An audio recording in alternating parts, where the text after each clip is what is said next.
പല വിവാഹ ബന്ധങ്ങളും അവസാനിക്കുന്നതും പരാജയപ്പെടുന്നതും ഒരു ദിവസം കൊണ്ട് മാത്രമല്ല, പെട്ടെന്ന് എടുത്തൊരു തീരുമാനത്തിന്റെ പുറത്തല്ല പല ആളുകളും ഡിവോഴ്സിലോട്ട് എത്തിച്ചേരുന്നത്. അതുപോലെ തന്നെ ഒരു വലിയ വഴക്ക് കാരണം ബന്ധങ്ങൾ പെട്ടെന്ന് അവസാനിക്കുന്നില്ല.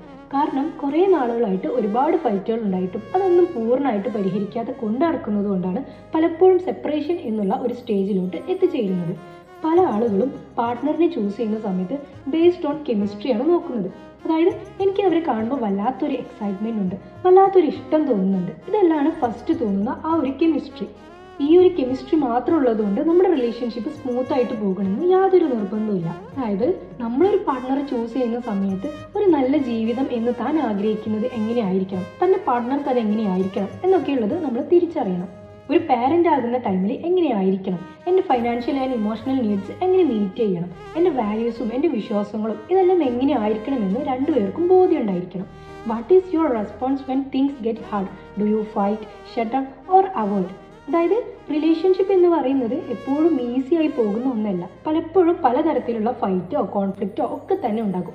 ആ ഒരു സമയത്ത് ഞാൻ എങ്ങനെ അത് മാനേജ് ചെയ്യും, ഷൗട്ട് ചെയ്യോ അല്ലെങ്കിൽ അവോയ്ഡ് ചെയ്യോ എന്നൊക്കെയുള്ളൊരു ബോധ്യം നമുക്കുണ്ടായിരിക്കണം.